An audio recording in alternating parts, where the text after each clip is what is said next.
This week on the New to You Show, False Starts, Part 3, Iron Giant, the movie. This week on the New to You Show, False Parts. That was a good one. We're done. You recorded it. False Parts. No, I heard that part. No, but the first one. Well, no, I'll need that false one. He's like, yeah, I heard it. I didn't like it. All right.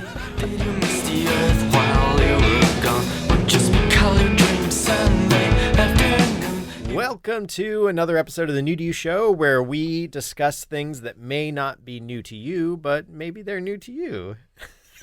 Maybe. Welcome to the New to You Show, the show where we discuss things that are new to some people. And maybe you. Just like making Katherine laugh this whole time. We still don't know what our show's about. I thought it may not be new, but it could be new to you. That's true. Ah, that's pretty good. That's like our ending. We should use that. It's like we do use it, but not at the beginning. All right, Like It may so not be Dew, but it may be Mountain Dew. I'm one of your hosts, John Holt. With me this week, Wait. Julian Cage? No. What? I thought we captured it. No. That was a false start. No, let's get All right. going. Hey everybody, welcome to the New to You Show. I'm one of your hosts, John Holt. With me this week, Julian Cage? Keith Allen Vincent the First. and returning again for our third episode. Katherine Scipione. All right, so we are a show about not always new things, but things that might be new to you. A water cooler show of recommendations. Ooh, nice. Yeah, you like that? Yeah. I like Pulled that a that lot. one out of my eyeballs. I like it. Nailed it. Yeah, I didn't say ass. Pulled it 'cause right out of your eyeballs. It was my Yeah. PG I hope rated that- version of it. That's right, cute. Oh, all right. Oh, it's painful. Now we're going crazy. Yeah. So, But this week, we're continuing our theme of false starts.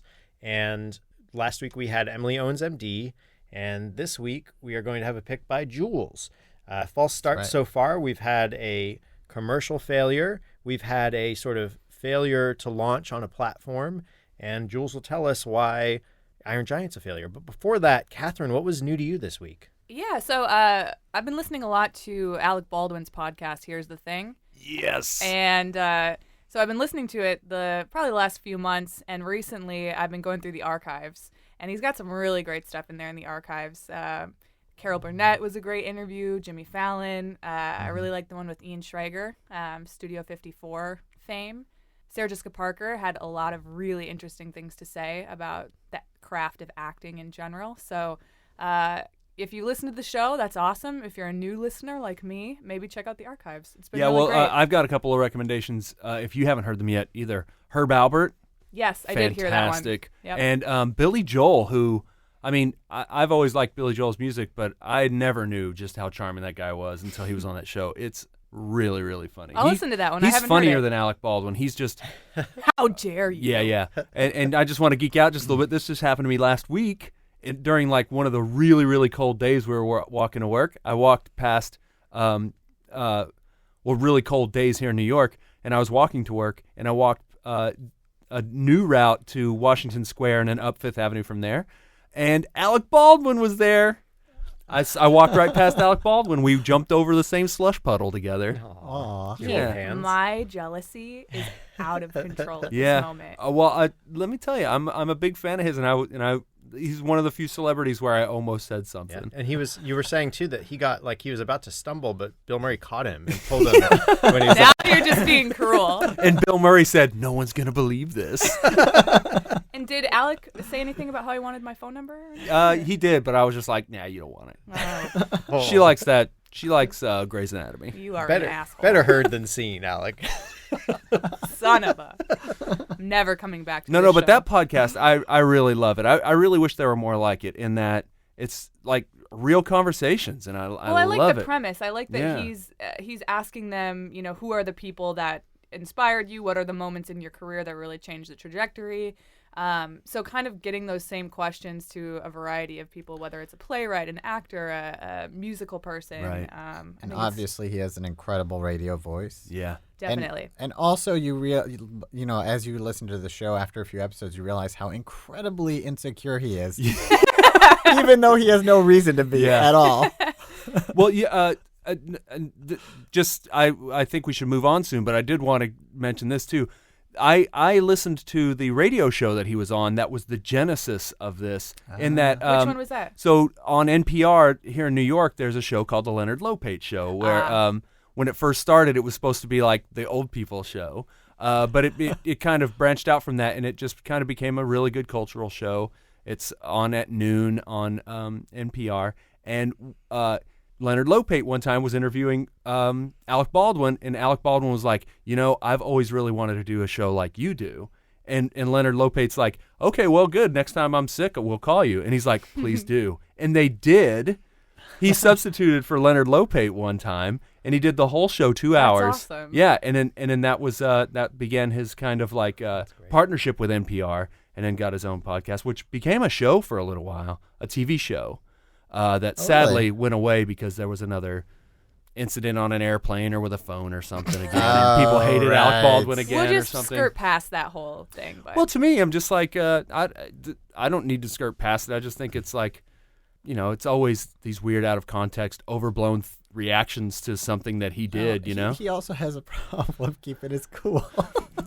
That might be so, but which is true to a lot of people. Right, but, right. He just happens to be famous. So yeah, He's but got I mean, a lot of passion. That's right. So yeah, but here's my thing. Like, yes, he has a lot of passion, but like Charlie Sheen had like a way huger, like crazy thing, and people line up to put his TV on the air, his shows on the air. You know what I mean? It's just like so. Yeah. Well, the the podcast reaction. is awesome, and actually, Yes. that's an amazing fun fact for me. I didn't Yeah. know that about The how it Leonard started. Lopate Show. Yeah, Here's the thing.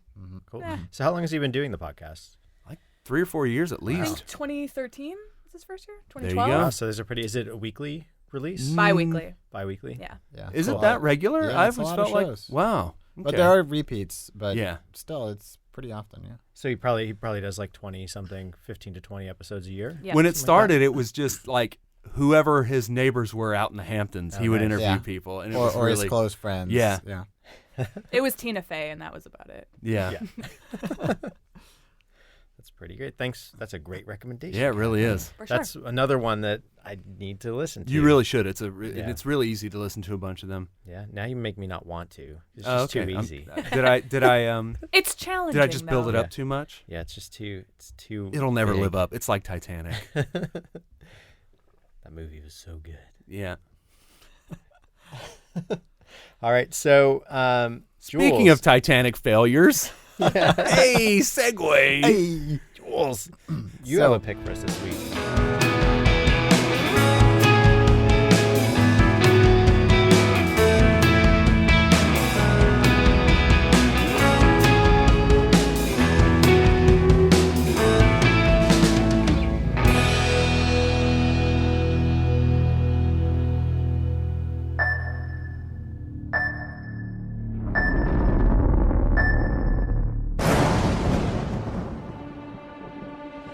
What are we looking at here, Mr. Manley?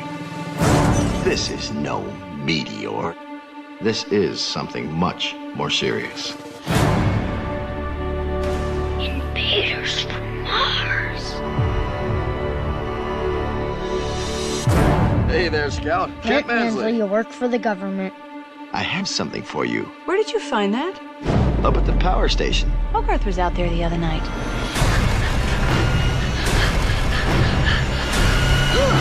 Really? See anything unusual, Hogarth? No thing unusual, really. Yeah, my pick for False Start is The Iron Giant. It's an animated feature film directed by Brad Bird that came out in 1999, like late 90s, early 2000s. And it's I think similar to Psychonauts, it's a critically acclaimed film that no one saw in its original theatrical release. But since it's become kind of a classic, and I think a lot more people have seen it once it got on video, and just over time, I think also just through word of mouth. And it's much loved by many people, myself included. Mm-hmm. And I think a lot of the reasons it failed was more because the studio, which was Warner Brothers, didn't believe in it enough and didn't promote it the way it should have been promoted. Like it had a very small release and not a lot of promotion behind it, which I think was just a huge miss. I think they could have had a hit on their hands potentially, because there's really nothing to it. I mean, it's a broad audience movie. There's really nothing, and it's much better than a lot of, in my opinion, than a lot of feature or animated films that have done incredibly well. And it's a lot better than a lot of live action films that have done really well. Yeah. So I'll talk about the movie a little bit. So it takes place in like Cold War era 50s America, Maine, 1957. Yeah, in Maine in 1957, and it's in a small town. It's about a small boy, and he with a single mom who's like works as a waitress at the local diner, and he's voiced by Jennifer Aniston. Yes, thank you. And he's like super into like science fiction and watching scary shows on TV and all this, like full of imagination and excitement, and in his small town in the middle of nowhere comes crashing a giant robot from outer space, and he ends up and through the crash, the robot's you don't know a lot about it. It's sort of mysterious. It seems to have lost any memories, and it's almost childlike, almost like a baby. It actually has a big ding in its head. Yeah, it has a big ding in its head, and he ends up befriending it, and I guess I don't want to. Every kid's dream. Yeah, every kid's dream, and then the government ends up getting involved, and there's all this. There's I think some parallels to E.T. For sure. E.T. and maybe like Frankenstein. Like this is the the little girl in Frankenstein, but told from that angle instead of Frankenstein's angle. Yeah, and I mean, I guess I don't want to give away everything if it might be new to some of you, but it's just incredibly well made. Like the animation is beautiful. The storytelling. The storytelling is great. Like watching it again, having seen it a few times, I was really struck by how incredibly well staged it is. Like incredible. Yeah. Like there's some incredible. Like even though it's sort of 2.5D, like it's a 2D drawn animation film with some. It was one of the first to integrate CG characters, like the robot. Yeah, the robot is a CG character, and there's a few CG props as well, and some CG set pieces, I guess you could say. But it's really beautifully blended together. There's beautiful background paintings. And there's also just incredible, like I would say, like camera moves. This was one thing that really like struck me watching it again.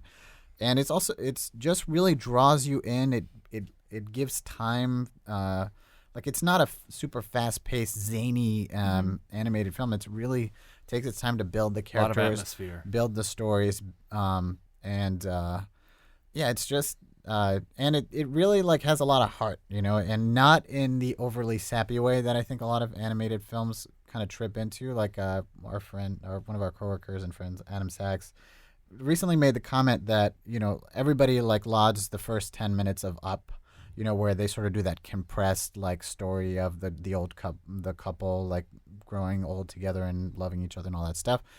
And he made the point that like had that been live action, it wouldn't have been incredible, and they wouldn't have gotten away with it. I mean, I could argue that maybe that's just the nature of the medium, that you can get away with some sappiness, but you can't get away with other stuff. Yeah, exactly. Yeah. So maybe that's it. But I feel like this movie could be a live action, and it would work. I mean, I think some things would be a lot harder. I think this certainly would have. Yeah. Like it's grounded enough in that sense.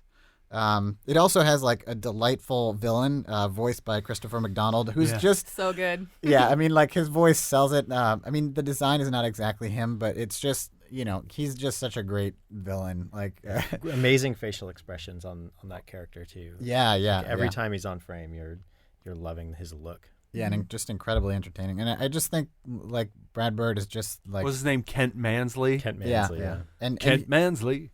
And hey, sport. Hey, buddy. I love that montage. Hey, chief. And I mean, like animation is like a huge team effort, but I do think Brad Bird, is a pretty incredible animation director. And this movie, Iron Giant, and Incredibles are two of my top. Ratatouille. Yeah, but Ratatouille not. He was a high up fixer there. on that one. I Yeah, think. it's not as high up there, but The Incredibles and The Iron Giant, which are both his babies, like he wrote the scripts and all that kind of stuff. I think are just incredible. I'm sort of bummed that he's really gone into live action, and I feel like it hasn't worked for him. I feel like what he's good at doesn't work for live action for some reason. Well, I feel like that the Mission Impossible movie was well regarded. I mean, it That's didn't true. do I an mean, awful it was- lot for me, but people seem I to think like it. it was serviceable, yeah. But I feel like the things that he added to it that were his, I think just didn't fit somehow. And then Tomorrowland was just like another pretty big flop. Yeah, he's a storyboard artist, really. Like Yeah. that's where he cut his teeth on The Simpsons as a storyboard artist. He directs. Well, as a before storyboard that, he was he did stuff, Family Dog. Right. Yeah. But he was like his big like one of the big sort of bibles for storyboarding that was going around the internet was Brad Bird's guide to storytelling through storyboards. And this movie he also was did heavily, one of those. He did one of those guides too. He was a consultant for The Simpsons, and he established a lot of rules for The Simpsons. And that's also like if you just read through that stuff, it's really brilliant and full of great ideas. Like this movie, The Iron Giant, was heavily animatic and boarded.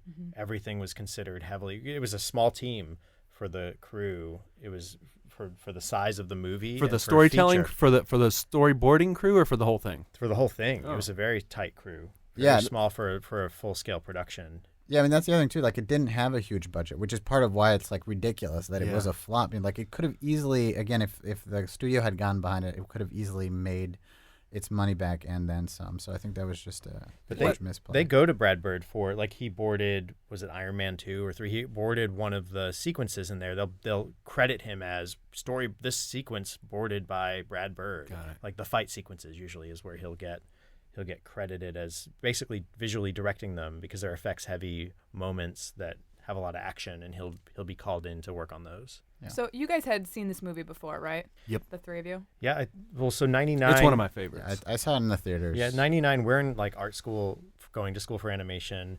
It's also, I think, another reason it may have been a failure. It was a hot time for movies. There were a lot of good movies crazy coming year out. for Well, that's movies. what I was going but- to say is when the studio didn't get behind it and, people, maybe the right amount of people didn't see it right away, when did it kind of like find its audience? I think this once was it the made first it time onto I DVD, saw it, but- I think. Okay. And I DVD circulation. And I think it just took time, and since like Warner Brothers has gotten behind it, I think like maybe there's a change in management and they realized like, oh, we had this gem that we're sitting on. Like they had a huge re-release for it on Blu-ray where they put a lot of work there, like doing all these, like restoring it, doing all these extra features, and actually they were making a documentary. Like it's weird. I've purchased it on iTunes, and there's like a trailer for the documentary, but no actual documentary, which was too bad. It would have been great to have watched that to get more nitty gritty on the making of it for the podcast. And they did a theatrical re-release a year or two Yeah, not ago. long yeah, ago. yeah, it was well, like that its trailer, I anniversary. watched the trailer of the re-release, and I thought it was awesome. Like kind of Yeah. using the technology of today and the way that movie trailers are produced today. I thought it was really captivating too. I mean, Yeah. this was the first time that I saw it. And I had no expectations going into it, and I was pleasantly delighted the whole time. Good. And I think my favorite part, I mean, maybe this is a natural bend because I like to do it, but I thought the voice acting was awesome. Yeah. Jennifer The Aniston, kid, Harry too, Connick Jr., the kid. I read an article that the kid, I don't know what his name is, Eli something, Eli the something. actor. Jules, look it up. Check it out. But anyway, they Eli Marienthal. there we go. Eli Marienthal. Yeah. They videotaped him reciting the lines and then showed that to the animators to kind of like try to capture his facial expressions and all that because they were so good. But I think that you can just, when you have good voice actors like that, and even Jennifer Aniston and maybe somebody who's not well regarded as a, critically lauded actress, but I thought that they were all great in the cast. Yeah, and it has, it's very natural. There's a lot of it that feels very naturalistic, the dialogue, the rapport between characters. Again, like they really did a nice job grounding a lot of it so that the fantastical elements really feel more fantastic, and they really build it up. Like they start small and grow it and grow it and grow it so that, I mean, there's still things in the film that are very like, kind of on the nose or like shortcuts obvious. Like for example, like right in the beginning of the movie, like he saves, the Iron Giant from some electrocution by like The giant on by switch. by flipping a giant switch, which is also like on the convenient- outside of the building. That it's says like- on off. Yeah. And it's conveniently left as the device for like, oh, you love me because I saved you. Yeah. As that connection. Like it's Yeah. it's a little like, Like you I said, don't- on the nose. but yeah. maybe it's forgivable to some degree because it's like, let's just make that leap and get to it because that's what we're gonna get anyways. Well, and I and think there's it- only a couple of those moments. I think That's true. otherwise, like you feel really like lost, and I think that's why you kind of forget them very quickly because you just get lost in the story. But yeah, when when that happened, that's probably the biggest one that like sticks out like a sore Well, the thumb. only other thing that sticks out to me too, kind of watching it, was here's this huge, tall, giant Iron Man robot walking around the forest, and yet this kid is the only one that sees it. Like, at least They're really notices big it right trees. away. Right. Like the townspeople don't see this big head popping up over the trees. But I will say that it is a testament to the storytelling and the characters that it went a direction that I didn't expect. And the whole kind of idea of, well, who is this Iron Giant and what's his personality going to be? Is he going to be kind of a menace, or, he kind of turns into like a pet almost for the kid, and kind of how kind of starts as a pet. Yeah, and then that character evolves, and it just went a completely different storyline direction than I thought it was going to be. Yeah, it does. There is some philosophical aspect to it, and also like the messages. Like you can choose who you want to be. You don't have to be, what people perceive you to be, and all this kind of stuff. Like there's a lot of the expectations put upon you. yeah. Well, and that was something I thought was interesting too. I mean, there's obvious like political overtones to it, or I don't know if it's a bent. They talk a lot about the soul. Like there's this soul element that your soul goes on after you pass away, and that guns are bad and killing is bad and all of that. So I felt like a statement was being made, but not in such a direct, overt way.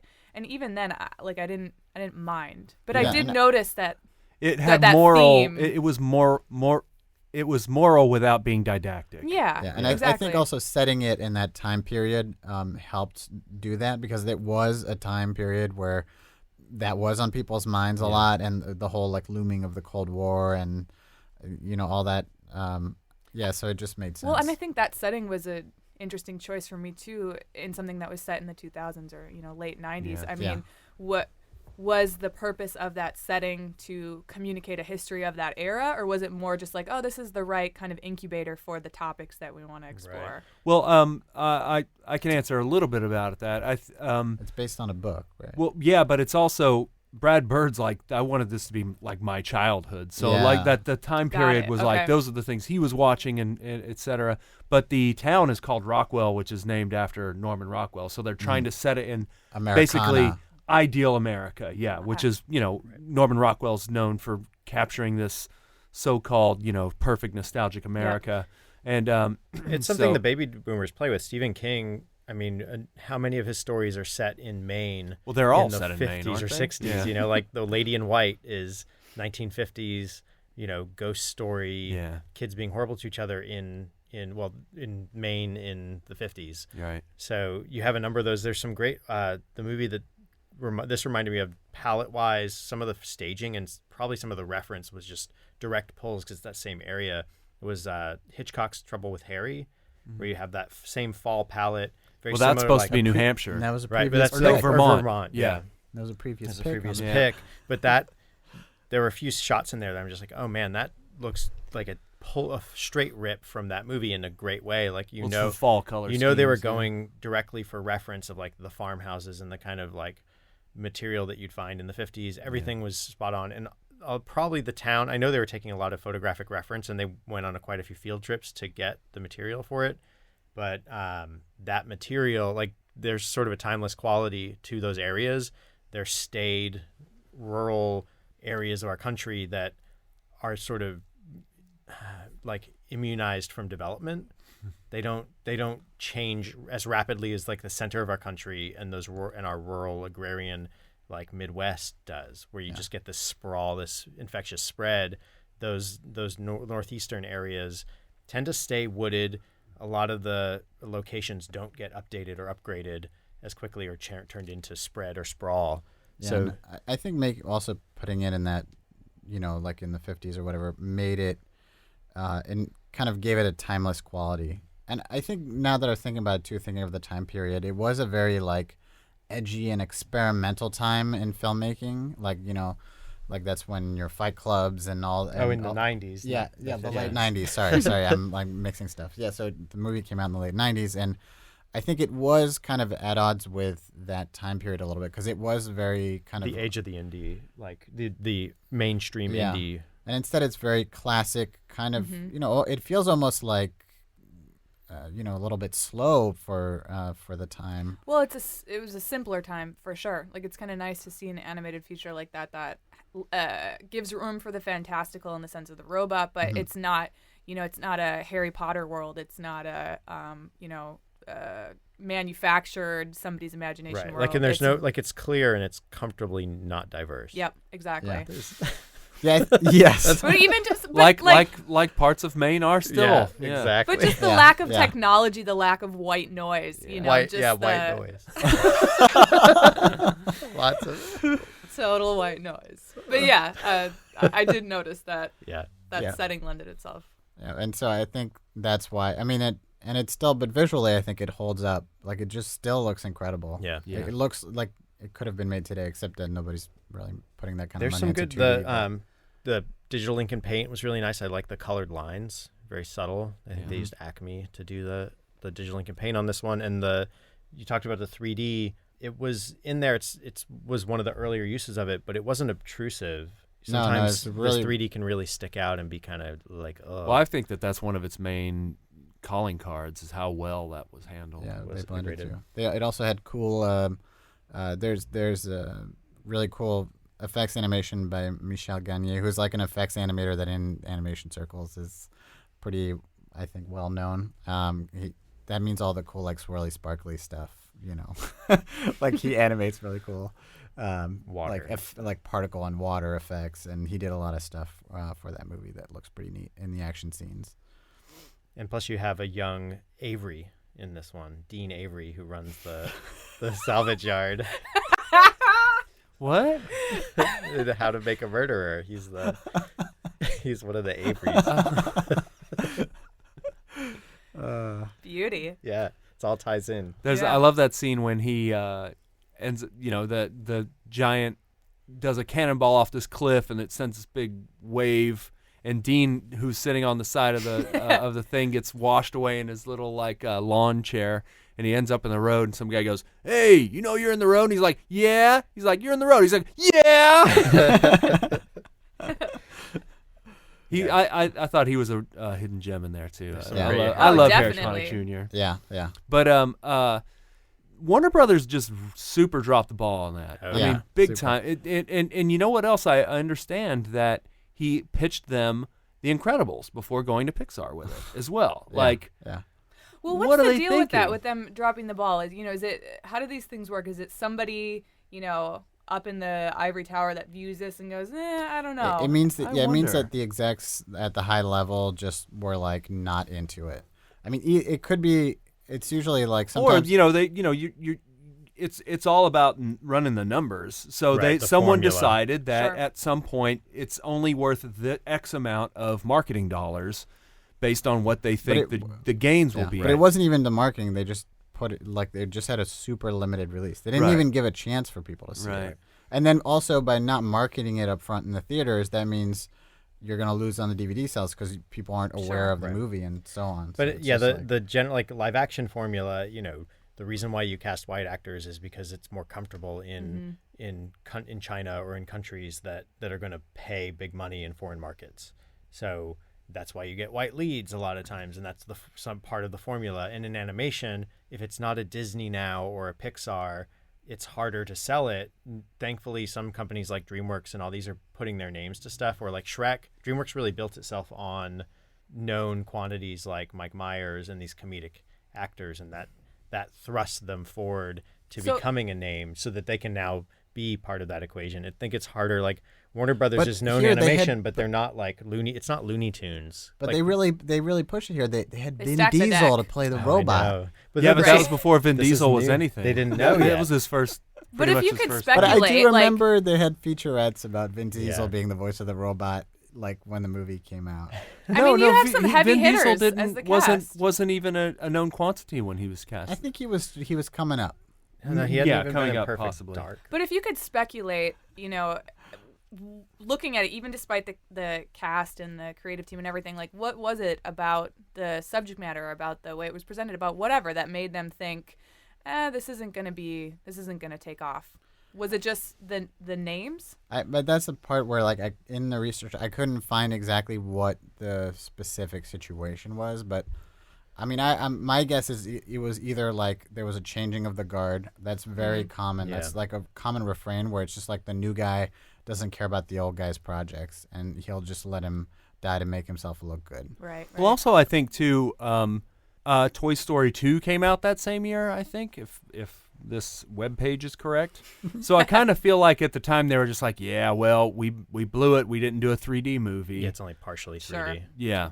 And you also have a pretty small 2D crew. It's like you're saying, 3D's become the new hot thing at that point. And is 2D going to go the way of stop motion and claymation is sort of the big question mark. Or, is claymation becoming big again because Aardman is like bringing it back as a crafty thing. So 2D was in this bad valley. So another reason they weren't going to push it forward. And that means that a lot of these guys who were 2D artists making this thing as a passion project, everyone involved, like I said, small crew, sweatboxing pretty hard to get the animatic right. Everyone had a say in what was going on and going into the screen, but it makes an isolated... Man, listen to some of these movies, the animated features that came out in 99.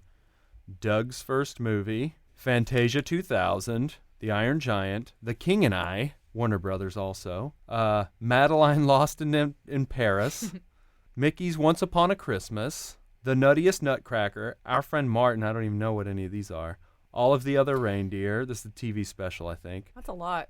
Let's see, South Park. A bigger, Yep. uncut, yeah. Yep, and Tarzan and Toy Story 2. So it's not like it was up against an awful lot at that time. Like the market certainly wasn't nearly as saturated as it is now. But somebody mentioned earlier, like that year for movies was out of this world. Yeah, I mean that's a lot of contention for animations. It's still a decent amount. Yeah. Not like a whole lot of heavy hitters, but if Disney's putting out a movie and Pixar's got a movie out, and your Warner Brothers, like what was their previous offering before that? Like Probably Space Anastasia Jam? or something like that. Oh, could have been one of those.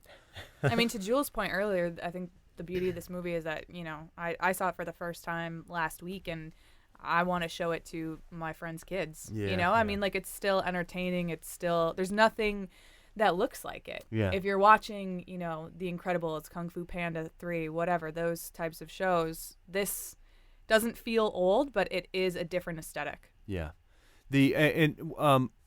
Along those lines, just the storytelling, and I think one of the things that makes it so successful is, and somebody used this example recently about Indiana Jones, where you can turn the sound off, and you know exactly what's happening in this movie. Like you can shut it off from the start, and the sound is well done and brilliant, but it's so visually, it's told in such a way where you know exactly what's happening in every scene, and I just think that's a pretty laudable achievement. In terms of the failure or whatever on Warner Brothers' part, I jogged my memory a little bit by skimming my notes, and they a lot of it I think was their inexperience with promoting animated films and just kind of treating it more like one of their many live action films and sort of letting it sink or swim rather than doing a lot of heavier kind of marketing, and also because they were saying stuff like Burger King was interested in doing a toy and all this kind of stuff, but they just didn't go for it. I definitely had an Iron Giant toy from a cereal box, I think. You could also during the premieres they were giving out toys too. Yeah, you could get a toy for going to the theater. It was like 6 people got toys. Yeah, exactly. But they go for like $100 on eBay now. They're these little 6-inch Iron Giants. But yeah, they did put out some action figures for it. I remember the merchandising tie-ins. I will say though, I mean, as far as like a general audience 2D animation, I can't really think of one that's been as impactful as that since that. since Iron Giant. Like, Yeah. I mean, I think there's been a lot of very great, impactful 2D animation since then, but I don't think it was aimed at such a wide audience. You know, like And Triplets of Belleville, you can't really compare because it's kind of so much more of a niche kind of offering. Well, I just feel like there's not that many animated films from that time period that still hold up today. Like a lot of them just are dated. All the early Pixar movies are from that era. Well, That's he true. means but there's there's 2D. There's but that's fewer. not. That's like 2 or 3. You know, like I mean, in general, it just holds up, and I think it will for a long time. There are a few things too that I think because they might have been out of the eye a little bit of the studio, they got away with there was some like religion in the language. There's some like whiskey and blood. Like there's things that you just wouldn't get past censors for a kids movie. Yeah, it's then true. Even, let alone today. Like actually, what is it? Is it PG? It's PG, yep. Yeah, so maybe that was a little bit working against it them wasn't as well. G. It wasn't a G movie. Because like he gets they show blood for a bloody nose. That's pretty rare. They kill a deer. And I mean, there's a lot of intensity. I think like Bambi had that for a G. That's true. I think a lot of it is a little too much for like a really little kid. Like I think it's pretty spooky. Yeah, you probably want to be like 8. 6 to 8. Yeah, it's because I think below that they could get freaked out. But it depends on the kid, obviously. Because like I have a friend who was like their 3-year-old was watching Nightmare Before Christmas and loving it. so it depends on the kid, I guess. But anyways, that was my pick. I hope if it's new to you, you'll watch it because it's great. And it was new to me, and I watched it, and I loved it. Yeah, Catherine approved. Dig it. All right, I got 2 or 3 points before I sign off. Do it. Ready? Let's do it. You ready? Let's do it. The villain's hair reminded me of the EPA guy from Ghostbusters. Yep. He had that similar kind of like government official with the crazy like red frock. Yeah, I think he would be the only contender. Like I think him and I wish, man, those two guys be in a movie together would be awesome. Yeah. It's true, Your Honor. This man has no dick. I thought it was a little bit of a cancer party in the bathroom where he's developing photos in the family bathtub. I was like, that is not safe to do that. And then I was I don't know. We spent plenty of time in a dark room. Nothing ever happened to us. Yeah, but you don't bathe in the same chemicals. So would there be fallout if what happens in the end happens? It's only, it's like a mile up. Like it's still. I think actually, the radioactive stuff would still rain because it wouldn't burn up in the atmosphere. Yeah. It's a heavy metal. Just depends on if it's outside of the gravitational pull. Yeah, I guess that's really the real question Well, here. and I will say too, in that scene, without giving anything away, that the townspeople seemed to not be so concerned with what appeared to be their impending doom. Like the mom wasn't even like hugging her kid. Like they. I mean, it's the height of the Cold War. They've been close enough. They're like, oh, well, I guess it's a Tsar Cuba, right? They've kind of given up. Well, I guess this is it, but let's. I'm not even gonna hug you. Yeah. More deer. It's also deer in the headlights, Yeah. And then one last question. I don't know. I'd be looting in that 15 minutes that I thought was left. I'd be ducking and covering. Would That's you? right. Which was Get another under the desk. Yeah, great you'd be homage fornicating. to the UPA with that duck and cover recreation. That was nice. Yeah, and there's That was actually nice. like some of the DVD extras. I don't know why, there's like a pretty good bit about this one storyboard guy they had on the crew who they just like, he was the wild card. They would just give him a sequence and he would just do some nutty stuff. And they interview him and he shows a couple examples that are just like off the rails. Well, but I think it's the same guy that's in the Incredibles? Incredibles, yeah. They give this guy, they're just like, we rarely use this stuff, but we like to see what he comes up with because it gives us good ideas. We are personally entertained. Yeah, and but he did do that. A lot of what he did for the that film, the educational film they watched, Duck and cover. is in there. But it's really just background. But he did this whole crazy thing for it also, and came up with this song and all that. Cool. One last thing. This is like Gort in like that sort of like sci-fi movie thing. Do you think the Iron Giant was sent to Earth because we had the nuke? Like they? No, I think he got hurt and went off course. He was in some space war And he went. and he got hurt and just blasted his way to Earth. All right. I off don't course. know. He could have been. I think sent it to could Earth. have been either way. You can interpret it either way. I think it's hard to. There's some awesome Mondo Tees has some awesome posters for Iron Giant, and they made like some albums of the soundtrack that is like the S. It looks like metal in this vinyl cover. And they also are about to come out with an action figure for it that's like this tall. Like That tall, Yeah, like wow. a foot and a half or something. It's expensive, but it's like has light up eyes, and you can Is it metal? magnetically attach the S to its Oh, that's chest. cool. And Whoa. it's got When's all your kinds- birthday, Jules? I know. You ready? Everyone go to the Patreon and give us the $300 to get We Jules have a the crowdfunding site. Please donate. Yeah, our new For crowdfunding site. for just the price of 50 cups of coffee, you can get Julian a Beautiful new toy. Jules. Jules, thanks for bringing Iron Giant to the table. Yeah, Thank thanks, you. man. My great pleasure. It's great to watch it again. It's one I revisit often. All right. Where can people watch or see the Iron Giant? They can. Oh, that's a good question. I don't think you can stream it anywhere at the moment, but you can purchase it on Blu-ray from Amazon, or you can purchase it from iTunes. I think also YouTube, and also on Amazon. Like you can buy it for like $3 or rent it for $3, or buy it on iTunes, or yeah. It pops up from time to time on Starz Network too. Nice. Pretty often. Yeah, you can see it on the cable here and there, and yeah, I mean, I recommend the Blu-ray or iTunes because they have a lot of the extras. So if you're into that kind of stuff, there's a lot of goodies on those two formats, and you can also see a lot of those tidbits on YouTube and stuff like that.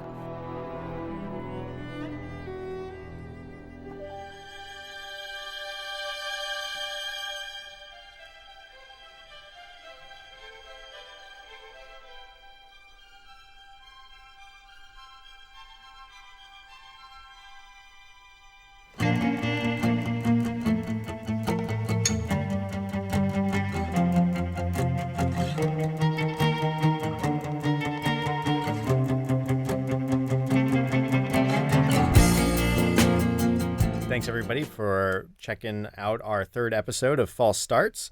I was one of your hosts, John. You can find me on Twitter at Lord Joho. With me this week, Keith Vincent. You can see some of my artwork on earthlingkeith.tumblr.com. or you can find him at Dean Avery Was Innocent on Twitter. Donate accordingly. And I'm Julian Cage. You can find me on Twitter at BeautifulJules. And I'm Katherine Scipione. You can hit me up on Instagram at KSCIP, KSCIP. All right. So next week, we're going to wrap up our topic of false starts with Keith's picks, the movie, The Adventures of Baron Munchausen. And So watch it Yeah, you this should week. watch. So next week you can be like, I agree. it's not new to me. I understand the things they're talking about, and I think they're correct. Or write in your angry comments. Yeah. Which you can do on our Twitter at New to You Show, or you can leave comments or find more information about the show at New to You Show. No, on newtoyoushow.com. Perfect. All right. And you guys should follow/subscribe on iTunes or in your podcasting apps so you can always find out when new episodes go up. You can also leave us angry comments there on iTunes. That really helps us out. Or You good should comments. definitely Or leave like leave happy your comments. angry- I mean, leave your angry just comments. any comments. Yeah. Any angry comments, they're just write them on clever, an that's envelope fine. and send the envelope out into the world with no stamp. That's what I like to do. I'll take an angry comment. I don't mind. Yeah, leave nice I'm ready reviews. for it. Good reviews for We us. called out all those hardcore gamers a couple weeks ago. I'm Yeah, still waiting. We're not afraid. What's done is done. Bring it on. All right, gang. So it may not be new, but maybe it was new to you. Such a question, there are many possible answers, such as hard work. Feel I'm alone in this whole of existence. I know it takes time, but I'm losing my persistence. The distance is too far to fetch, so I sketch on pages and hope that some